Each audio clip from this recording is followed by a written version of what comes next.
So we live in a crazy time where you can buy plays, streams, followers, you can even buy hype. But one thing you can't buy is belief. You can't buy loyalty. And you can't just buy a fan base that actually cares. You see, just like the Beatles say, you can't buy me love in their famous song, well, you can't buy a fan base. It has to be earned, right? And we're not fooling anybody by buying these streams or these followers, because the engagement is going to tell us the truth every time. If there's actually really fans, if there's actually, comments below, numbers can lie, but when it comes down to it, are people showing up at the shows? Are people showing up when you go live? Are people constantly showing up? Are we just having this real, fake fan base? No. We want to earn it, and we want to have a long-term career. So when I talk about in this video, Facebook and Instagram ads versus Spotify ads or organic traffic, and we cover these things, we are technically buying marketing, but we're not buying the fan base. We're buying impressions, okay? And it's the songs that convert the hearts. It's the songs that make people want to engage with you, or maybe your style, your outfit, just your attitude, your demeanor, and just everything about you, you know what I mean? Whether you're cool, you're jollyful, you're fashionable, or you're heartfelt. Certain people connect to me on these videos because of certain things, right? The way I talk or the information I give. When it comes to my music, is it the hook? Is it the melody? Because I have a featured artist. All of this stuff is marketing, and it's technically, buying a fan base, kind of, but it's really just buying the marketing and the impressions and putting it in front of people to make so that they can make a decision. And so we're really just putting fuel on the fire to make it happen faster. Because when you're just posting organically, it takes time, right? And I don't want to just leave it up for the algorithm to have me go viral or not. I like to see which one did the best, and then I put gasoline on that fire and I market it to a broader around more people. A lot of people say, if you're not running advertising that actually grows your business, you don't have a business. And I know that's not always the case when it comes to artists and whatnot, but I'm not the type of guy that just wants to sit around and wait for my post to blow up organically. I know it works, but I want to run ads. I want to get out there faster, because personally, my success hasn't come from social media, from me posting. My success has come from people finding my songs and them posting, and their posts go viral. And I make money off of all their videos on YouTube, which stands UGC, user-generated content. Same thing with TikTok, Instagram Reels. I constantly check my song stats all the time, and I can see people are making videos with my songs. Well, the first thing is, how are they finding them? Well, they're finding them through the marketing that I'm doing. So when it comes to, Spotify ads versus Meta ads, let's talk about it. Now, when it comes to Spotify, there's three types of ads, okay? You've got Spotify Marquee for when a new song drops, and you've also got Spotify Showcase once a song is already out, and then you've got traditional Spotify ads that you can run to people, right, that don't have the premium, okay? Because you got to understand, whether you have premium Spotify account or a pay or a free account, you're going to get that Marquee anyways. You're going to get that Showcase anyways. But the regular Spotify ads, that's only to non-premium users, people that don't have the paid version of Spotify. Now, to just cut to the chase here, I think it's actually a mix of what you should be spending for Spotify and Meta ads, but it just depends where you are at with your career. Because when it comes to Spotify Marquee and Showcase, that's really a retargeting ad of people who have already, seen you or following you. Because the sad thing is, when you release a new song, not all of your followers get notified. It's like the worst thing ever, but it's just the way it is, right? But at the end of the day, the algorithm will share your song out. So what do? We run Spotify Marquee and Showcase ads to put our new single or our new album in front of people, where you get that full screen ad when you're listening to music on Spotify, and it makes you want to click on it. Now, what I've seen for the USA, okay, when I'm doing a Spotify Marquee, retargeting my fans, which I do almost every single song, is it's about 30 cents per click, okay? And you got to understand they are inside of the Spotify app already. So the conversion rate of them listening to more music is very, very high, okay, which I really, really love, okay? And then you have Meta and Instagram ads, and I always run my Meta ads to a playlist because I want more streams of my songs. I don't want them to just listen to one song. I want them to listen to the other songs in my playlist, because if I just go to one song, they could be on shuffle and then they go listen to somebody else. And then there goes any chance of me recouping my investment. You guys are always talking about ROI, but if you know that the ROI is not made on the front end, it's made on the back end. This is what labels know that unfortunately artists do not. We want to see ROI like the first day, the first week, the first month, where labels are willing to sustain their wallets going down for like a year at a time, because then they know after year 1, year 2, year 3, year 4, and for life, they are profitable. And this is where you've got to be willing to invest.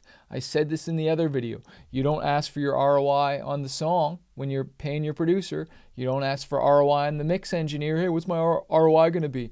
Or the ROI on your graphic designer, photographer, or music video, but you always do it with your Meta and Facebook ads or your Spotify ads. So how much does it cost for a click on Meta ads? Well, in the USA, I did my math, and it was about 18 cents, okay? And I'm pretty good at ads, okay? I'm pretty good at ads, and I could get that down even more, but I've noticed for an actual engagement click, I've got it down to 18 cents. Obviously, if we go to second tier and third tier countries, we can get that below 10 cents, but I want to really compare apples to apples here. But again, they're not in the Spotify platform. Okay, and I don't get to see all the data that Spotify Marquee shows me. It's like, okay, I know they clicked, but how many songs did they listen to after that? How deep, like how far did they go in, right? Because when I'm doing a Spotify Marquee, I can see which fans were new active listeners, which one were reactivated listeners, which ones were amplified listeners, you know, how many songs did they stream afterwards? Like I'm looking at the data right now. It says active streams per listener. The average number of times your converted listeners intentionally streamed the release. And it says 8.6. So that means that they streamed that release or other releases 8 times afterwards. I can see how many playlists ads I got. So for this one campaign that we did, looks like we did $1,200 on this, and it was 3,433 clicks. Okay, so again, I'm going to divide how I got my number. I did $1,200 divided by 3,433 clicks. Okay, so it's about 34 cents, right? And so I can see I got 2,000 playlist ads. I can see I got 6,894 saves. That's the total number of tracks saved by people who saw my campaign. The playlist ads, the total number of tracks added to playlists by people who saw your campaign. And then I can see that 334 people, listeners, streamed other songs, right? And so having all this data helps, and it stacks on top of each other. So am I a proponent of one or the other? A little bit. I like to do Spotify Marquee every release, okay, because I want to really blow up each song. I want to make sure my fans are hearing it because it's a warmer audience. On Facebook, it's a cold audience. Now, a warm audience is people that have heard of you before. It's kind of like they're warmed up to you a little bit. If you've watched my videos before, you're a little warmer to me. If you haven't seen any of my videos here, you're like, oh, I'm not so sure about this guy. Well, it's the same thing with Spotify versus Facebook. And I'm talking about Spotify specifically, Marquee and Showcase, because that's a warmer audience. And in Facebook, just so you know, when you start running your ad on Facebook and Instagram, it's going to first show your ad to people who have, engaged with your profile on Instagram and Facebook. And then immediately it's going to start going out to a cold audience, people who have never heard of you before. Okay, so what's interesting though is the click is still cheaper on Meta, even to people that have never heard of me before. But this is the thing, I'm getting that maybe cheaper click, but are they listening as deep? Are they going as deep? I've used Meta ads and I use them 24/7, 365. They don't get turned off in my world. I keep them going all the time because I constantly want a funnel of new fans coming in because they work. But I like to use them both together. Now, if you don't have a very big audience on Spotify, then probably Spotify Marquee and Showcase ain't going to do much for you. Like if you got less than 10,000 monthly listeners, it's not going to do that much. You can probably only spend a couple $100 on a campaign. But when you start to get to that 100,000 monthly listener, 500,000 and beyond, Spotify Marquee and Showcase are going to do really, really well for you. But if you're just growing, you probably want to focus on Meta ads first. Okay, and just really grow that audience. And the other thing is too, you're not just growing your Spotify audience, you're probably growing your social media, your Facebook, your Instagram. Like every time I wake up in the morning, I see, oh, someone followed me because of an ad. They followed me because of the ad. They followed me because of the ad. So everything gets a lift. On that other video, and I shared this in the Spotify Masterclass, when we ran ads and we scaled a song that was only getting 200 streams a day and we scaled it to 2,000 streams a day. And again, go to the free Spotify Masterclass for this. I'll put the link below this video that really shows this. But not only did my Spotify streams get a lift, Apple Music got a lift. We saw the Shazams go through the roof. We saw YouTube, the music video got a lift. Of course, Amazon got a lift. So everything gets a lift. See, and the goal and the secret in all this is like some of you are setting up your ads wrong.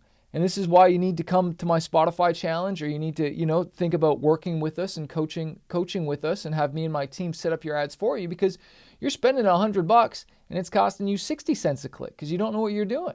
The ad copy is wrong. You're not calling out the right fan. The video that you're using is not in the right place. It's not engaging enough. And we need to pull all these little levers because they make a difference between whether you're going to get 1,000 playlist ads or you're going to get 50 or 100. And of course, at the end of the day, at the end of all this stuff, all the marketing strategies and the ideas I give you and all the good ones, they only make a bad song fail faster. I'm going to say that again. Good marketing and all this stuff only makes a bad song fail faster.